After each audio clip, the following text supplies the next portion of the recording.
이런 유지로 제가 작년에 우리 학생들하고 강의했던 내용들이에요. 그러니까 이런 것들을 여러분들도 개념적으로 정확하게 이해하시면은 흔들리지 않는다. 누구를 만나더라도. 그리고 좀 헷갈리더라도 이게 우리가 보통 뭐 하다 보면은 막 헷갈리잖아요. 혼선이 있잖아요. 그러니까 이리 갔다 저리 갔다 하는 게 제일 안타까운 사람들이에요. 흔들리더라도 체계적으로 혼란스러운 사람들이 있어요. 일관성 있게 계속 혼란된 사람들. 이게 오히려 좋은 거예요. 공부하는 입장에서는. 이리 갔다 저리 갔다. 이게 갈팡질팡. 예측 불가. 이런 사람들, 이런 유형들이 가장 싫어하는 거예요. 금융 경제 현상에서 가장 싫어하는 유형. 이거를 리스크가 상당히 많다 이렇게 얘기하는 거예요.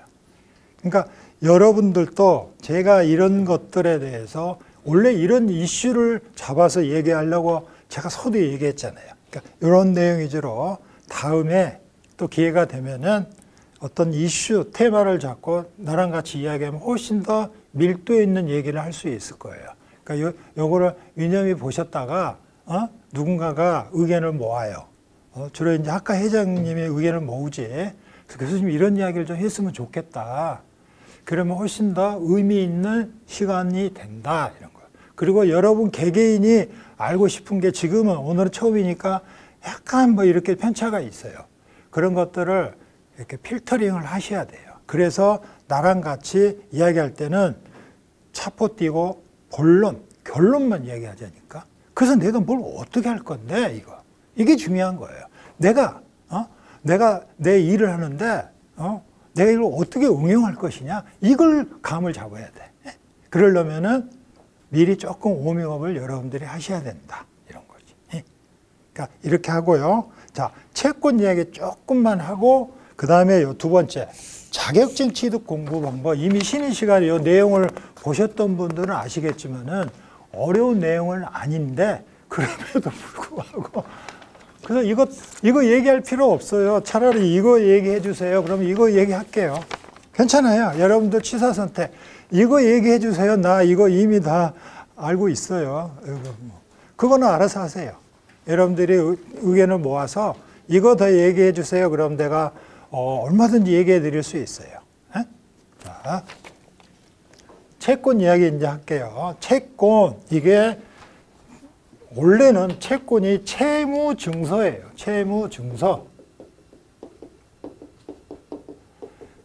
채무증서인데 줄여서 그냥 채권 이렇게 얘기합니다. 그리고 채권이라고 하는 거는 너무 우리 그 양다견님이라고 했네, 성함이. 너무 나를 막 째려보는 것 같아서. 내가 민망해서.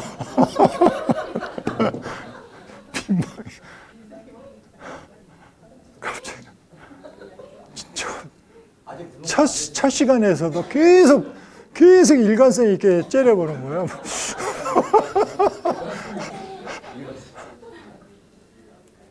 궁금한 거 물어보셔도 상관없어요. 나랑 한번 해보자면 이런 이제 도전 정신인데 괜찮아요. 얼마든지 좋습니다. 뭐 저는 뭐 짧은 시간이지만 확실하게 알아가시면은 그거는 저는 족하는 거니까요. 그래서 채권, 그런데 이거는 정말 어려워요. 그리고 채권 관련한 책이 이런 것보다 더 두꺼워요. 채권 하나만 풀어 쓴 책들이 이론서가. 이거는 이렇게 얇잖아요. 두 개 합친 것보다 더 어려워. 채권이라는 게 그렇게 복잡한 거예요. 왜 복잡하냐면 이 경제 주체들, 아까 얘기했던 경제 주체들마다 개개인, 기업, 국가 다 돈을 빌리려고 해요. 돈을 빌리는데 은행을 통해서 돈을 빌리는 게 가장 보편적이잖아요. 은행을 통해서 했으니까 이게 간접 돈을 빌렸다. 간접 조달, 간접 대출 이런 거야.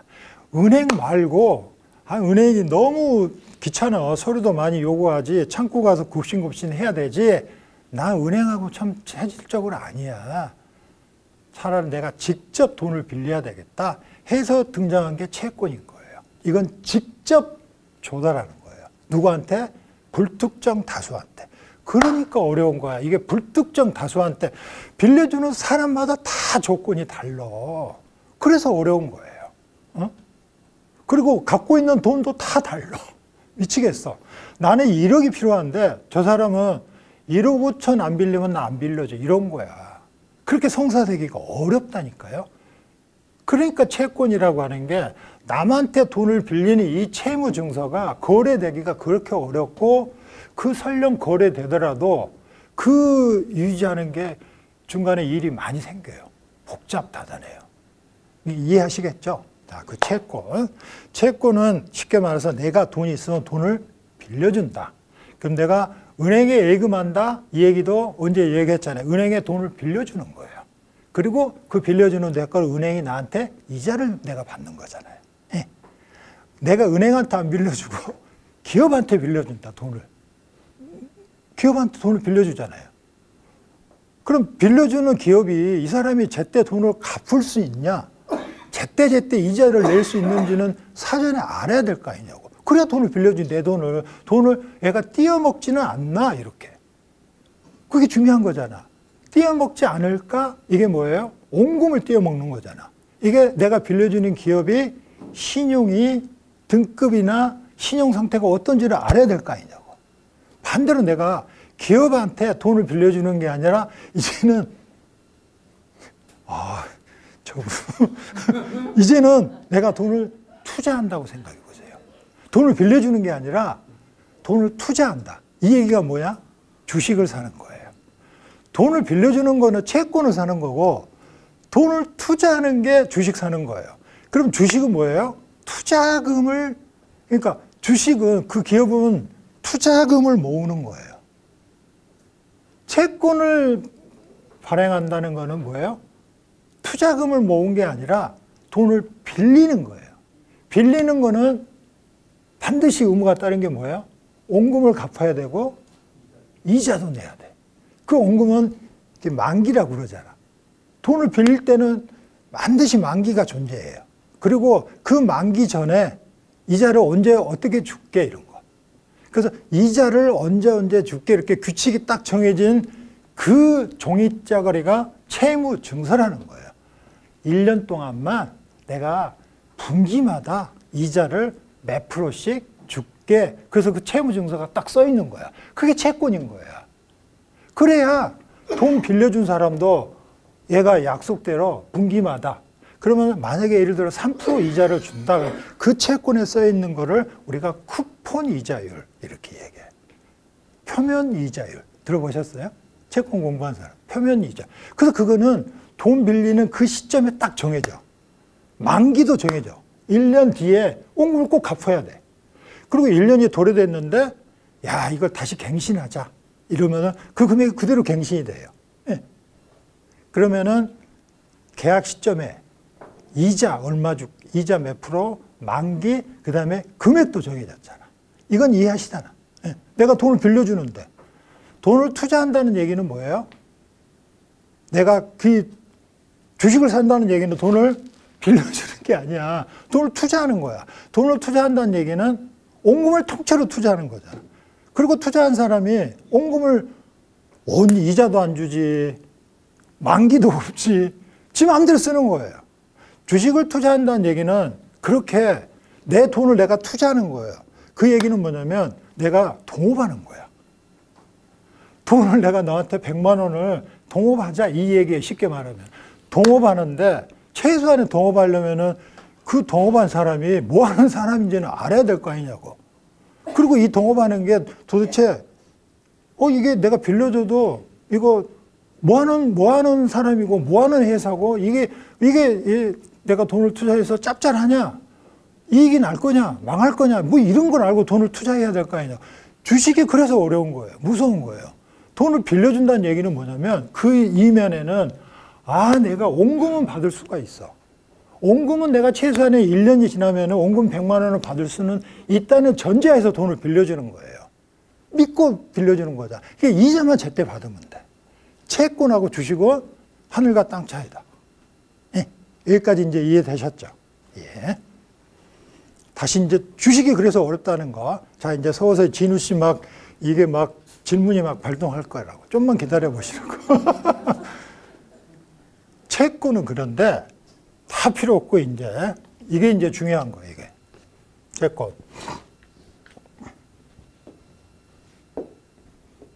채권은 시점에 원금 100만 원. 그 다음에 이게 뭐냐면 이자 다 합친 거야.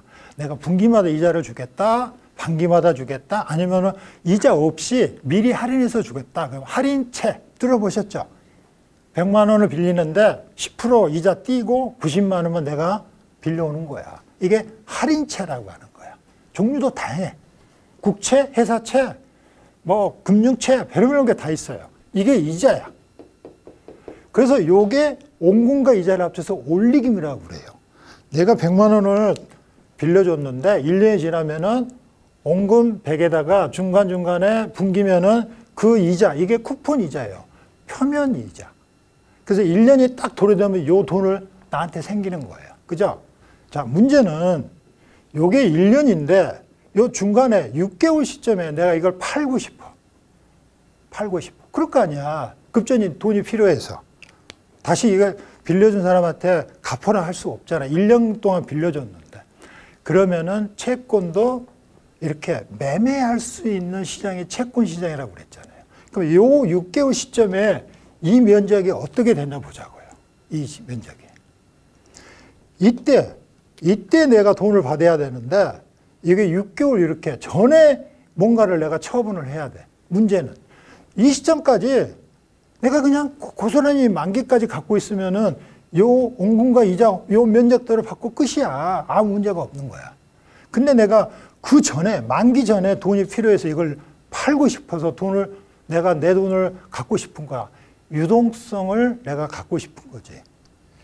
그러면 요 6개월 시점에서 내가 6개월 후에는 이익 받을 건데 6개월 전에 어떻게 변하냐면 알면 되잖아. 이것만 여러분들이 개념 잡으면 되잖아요.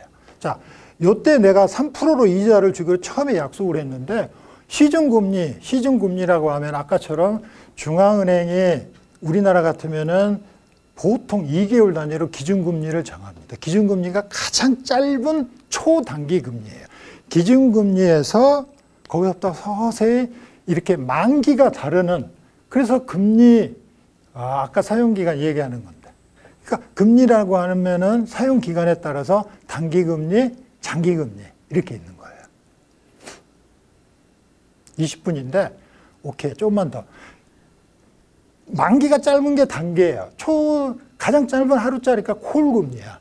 가장 긴 거, 주담대 가장 긴 거 요즘 우리나라에 얼마까지 나온지 아시죠? 40년. 근데 좀 있으면 50년이 나와요. 50년 만기. 그러면은 장기금리의 기간하고 단기금리 기간이 이렇게 미스매치 돼 있죠. 그래서 언론에 뉴스에 경제 뉴스 보면은 장단기 금리 스프레드 들어보셨어요? 혹시? 들어보셨어요? 장단기 금리 스프레드가 아주 중요한 지표예요. 넘어갈까요? 이거? 몰라도 돼. 몰라도 되는데 이게 금리 쪽에서는 장단기 금리 스프레드가 아주 중요한 거예요. 은행은 예금금리보다 대출금리 기간이 길어요. 그죠? 은행은 수익원이 예대 마진이야. 예금 기간이 3년, 10년 이상 관계없어요. 대부분 1년, 적금도 3년, 5년이래요. 근데 대출은 30년, 40년 이러잖아요.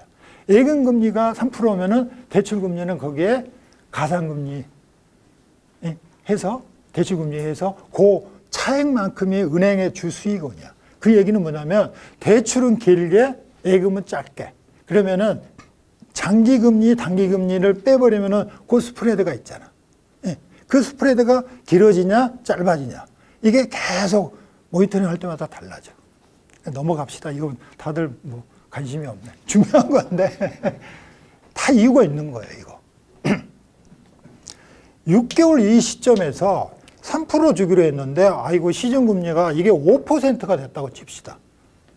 이때 6개월 전에는 3%였다가 이때가 딱 적당했어. 근데 시간이 지나면서 시중금리가 올랐어. 5%로. 5%로 놓으면 요 시점에서 채권을 사려고 하는 사람은, 쉽게 말해서 돈을 빌리고 하는 사람은 아니 5%로 이제 돈을 줘야 돼. 근데 6개월 전에는 3%였는데 야 3%일 때 그때 내가 돈을 빌렸어야 되는데 이럴 거 아니냐고. 그 얘기는 5%는 시중금리가 올라갔다. 그 얘기는 요 이자가 단순하게 요 이자의 면적이 커진 거예요. 5% 이자니까 야 발행하면 이 정도 될 거다 이렇게. 그러면은 이거는 이미 정해져 있는 거예요. 딱 정해졌잖아. 그러면 이 온금이 줄어들잖아. 이 얘기가 뭐야? 시중금리가 올라갔다.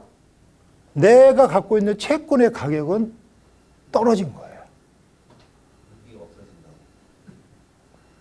시중금리가 올라가면은 채권의 가격은 반대로 떨어져요. 아시죠? 시중금리하고 채권의 가격은 반비례 관계에 있다. 이렇게 이해하시면 돼. 만약에 이게 3%였는데 이게 2%였다. 금리가. 그럼 이 이자가 줄어드는 거예요. 이자 면적이. 이자 면적이 줄어들면은 온금의 면적은 커지죠. 그럼 뭐야? 요 시점에서 요 이자는 만기 때까지 고스란히 갖고 있어야 받는 거야. 온금의 면적이 커지니까 요 시점에서 팔면은 내가 가격을 더 많이 비싸게 받을 수 있잖아. 그죠? 요렇게 여러분들이 이해하시면은 되는데 이게 처음에는 이해가 안 되더라도 계속 곱씹어 보세요. 요게 가장 내가 지금까지 한 10년 이상을 고민하다가 내가 터득한 거예요. 어느 책에도 없어. 어느 책에도 없어. 채권의 가격과 금리하고는 반비례 관계에 있고 이게 이제 막 복잡해요. 들어가면은. 근데 여기까지만 여러분 알아두세요. 이해하시겠어요? 그리고 지금은 이해 못 하더라도 곱씹어 보시라고. 저 교수님이 저렇게 이야기했지. 그렇게 해서 이해 안 되면 또 저한테 물어보세요. 아, 그래요? 야, 난 절반의 성공. 이해하셨더니 어디요? 개운하시죠? 개운하시죠, 최민호님? 저는 그냥 이해했거든. 예. 이 개념을 잡냐 못 잡냐가 아주 중요한 거예요. 그래서 채권을 내가 중간에 팔았다? 그러면 채권도 똑같이 위험자산으로 바뀌어요. 그 순간부터. 채권을 내가 만기까지 보유한다 그러면 이게 안전자산인데. 왜냐하면 만기에 온금과 이자 받으면 되는데 중간에 팔아야 되겠다. 매매시장에 내놓다. 그때부터는 이게 주식하고 똑같이 위험자산이 되는 거예요. 왜냐하면 내 온금도 다 띄어먹고 온금이 이렇게 줄어들잖아. 줄어들었다가 늘어졌다가 금리에 따라서. 예. 자. 없어져서 싸게 팔아야 되는 그런 뭐 그럴 수도 있죠. 이게 금리가 2%면은 요때 발행하려면은 이제 2% 이자만 받는데 이미 3% 이자를 받으면 사람들이 이리 몰리겠지. 그러면 이 가격이 많이 몰리니까 이 가격이 비싸진 거래. 금리가 떨어지면 이 가격은 비싸진 거야. 요때 발행했던 것도. 다 이해할 수 있어요. 지금 이해 못해. 지금 이해하면 여러분들이 아주 유능한 사람이에요. 한참 집에 가서 샤워하다가 그렇지 이렇게 느끼실 거예요. 그렇지 서 교수님이 그렇게 얘기했지. 그때 여러분들이 이제 느끼는 거예요. 흔히 계속 이렇게 스님들이 득도하듯이 여러분들이 느끼신다니까. 그렇구나. 그때가 여러분들이 진정하게 이거를 금융을 제대로 이해하는 거예요. 그랬으면은 어느 누구를 만나도 흔들리지 않는다. 흔들리지 않는다. 뭐 질문 이제 여기까지 하고 이거는 뭐 중원본이지만은 제일 정리하기 이거는 여러분들 꼭 중요한 하두예요. 이거는 꼭 여러분들 염두에 두시고 과연 이게 무슨 의미로 이렇게 썼을까 이걸 고민 막 하셔야 돼요. 그렇게 해서 여러분들이 나는 좀 아까 우리 최민호님 한 분만이라도 제대로 이해하셨으니까 나는 아주 다른 분도 다 이해하셨을 것 같지만은 이해하셨겠죠.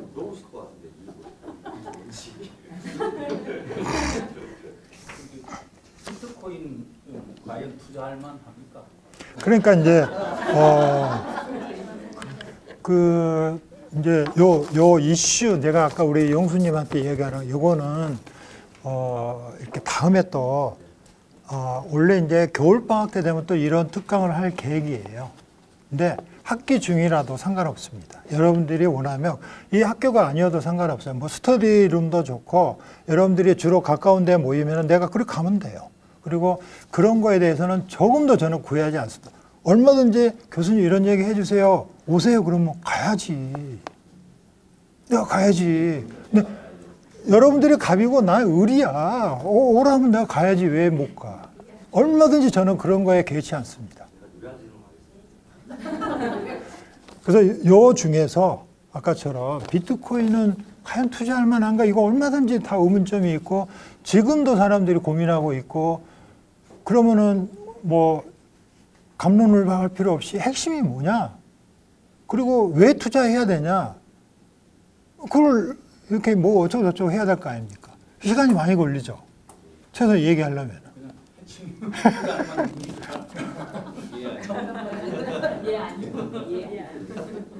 그러니까 뭐 그거는 이제 뭐 여러분들도 다 이렇게 편차가 있어서 뭐 얘기 못 하는데 이제 요거 얘기할게요.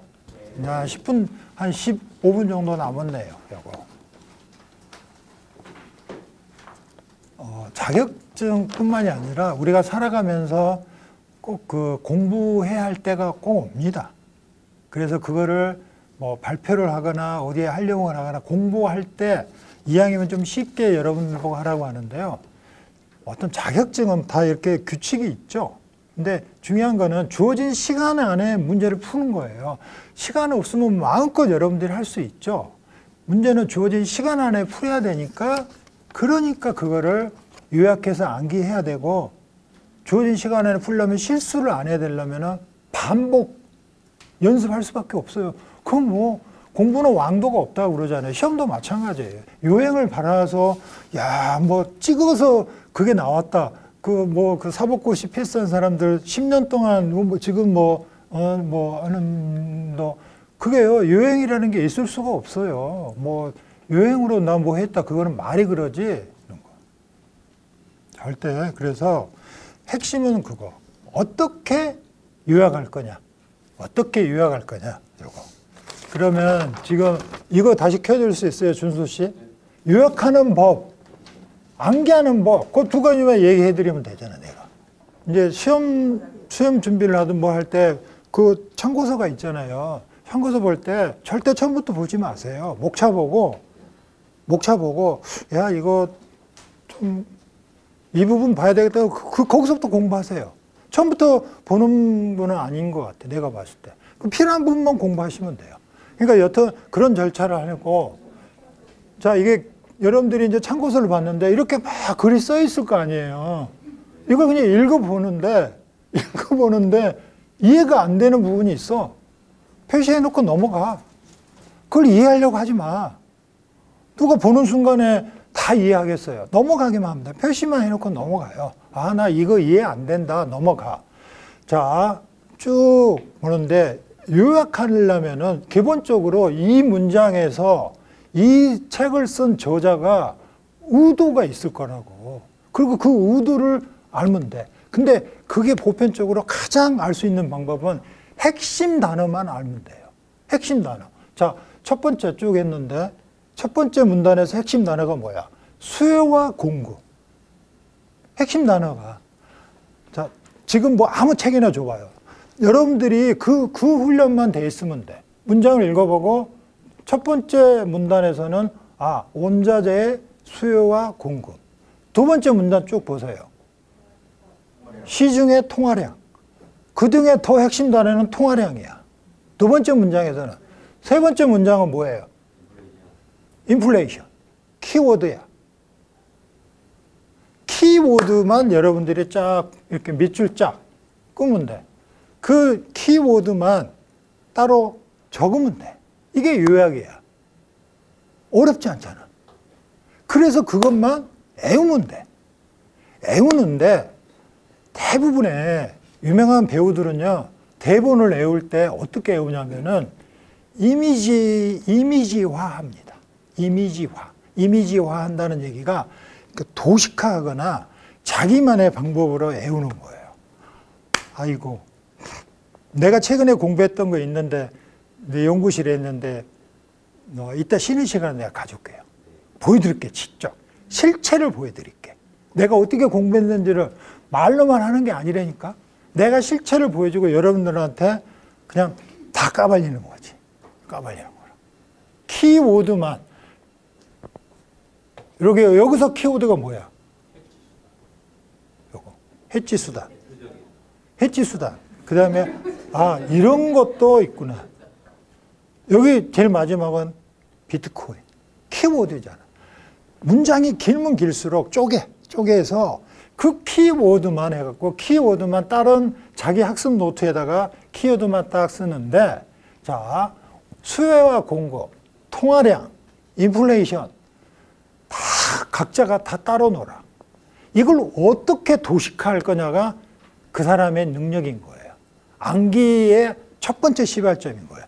이걸 어떻게 일관성 있게 자연스럽게 물 흐르듯이. 그래서 대부분의 사람들이 그 앞에 자만 따서 외워요. 암기할 때. 그래서 수요와 공급은 수, 통화라면 수통, 인, 뭐 이런 식으로 외우면 되니까 암기할 때 그 앞 글자만 따서 외우잖아. 이게 그 사람의 능력인 거야. 그리고 그 능력은 남이 요약해 놓은 거 그거 봐서 아무 의미가 없어. 그 요약하는 과정이 이게 고통스러운 거예요. 그래서 공부가 어려운 거야. 그 요약을 그래서 자기가 직접 해야 돼. 인터넷상에 보면은 어떤 자격증이든 간에 기본적으로 어떤 자격증이든 간에 다 1차는 사지선다형, 오지선다형 찍는 거예요. 2차는 약수라거나 문제를 푸는 거예요. 그잖아.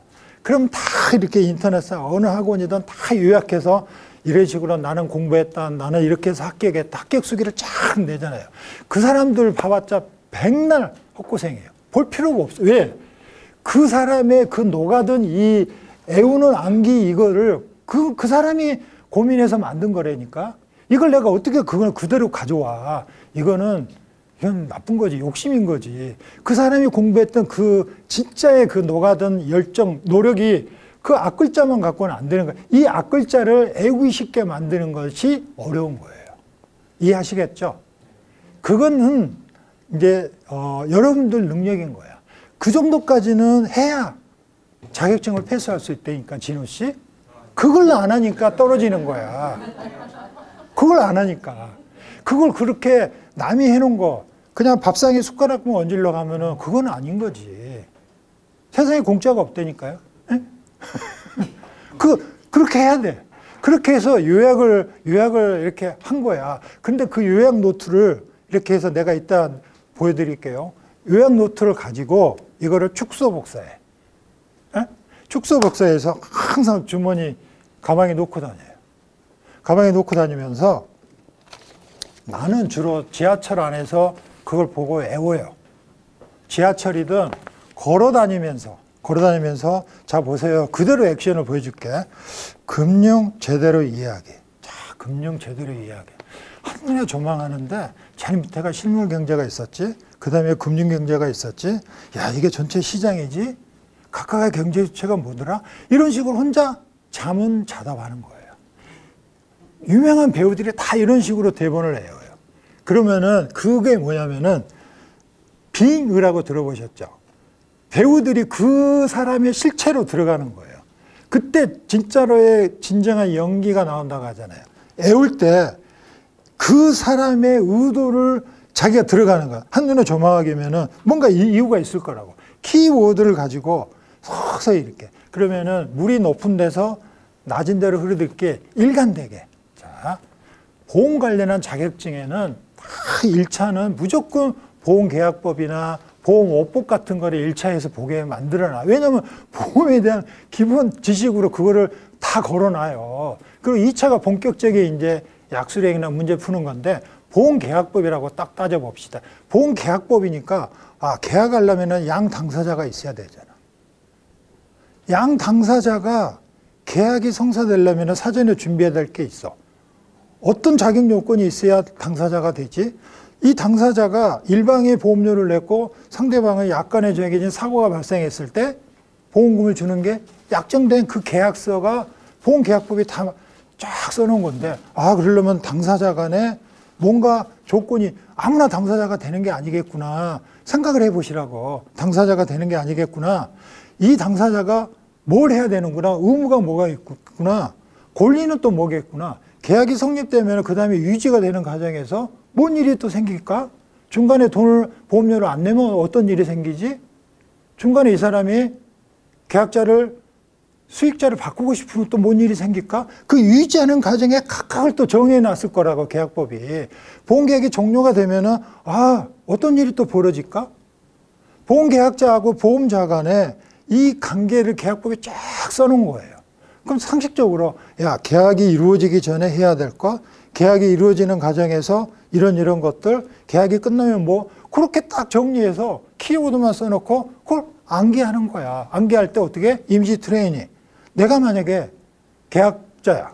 보험자한테 이렇게 이야기하면서, 야, 보험계약은 당사자 일방이 보험료를 내고 보험기간 동안에 사고가 났을 때 보험자가 약정한 보험금을 주는 게 보험계약의 정의구나. 아, 그러면은 보험계약자는 어떤 사람의 계약자일까? 하나씩 이래. 그렇게 해서 그거를 암기를 하는데, 암기할 게 너무 많아. 핵심, 중요한 거는. 암기할 게 너무 많은데, 이거를 요령을 부려서, 여튼, 그건 알아서 해야지. 암기량이 많으면 많을수록 그만큼 어려운 자격시험인 거예요. 그 어려운 자격시험을 패스해야 몸값이 올라가는데 세상에 공짜가 없잖아요. 암기할 게 많지 않으면 그렇게 뭐 따나 마나 의미 없어요. 그럼 그런 거 따지 마세요. 괜히 그냥 뭐 그런 거지.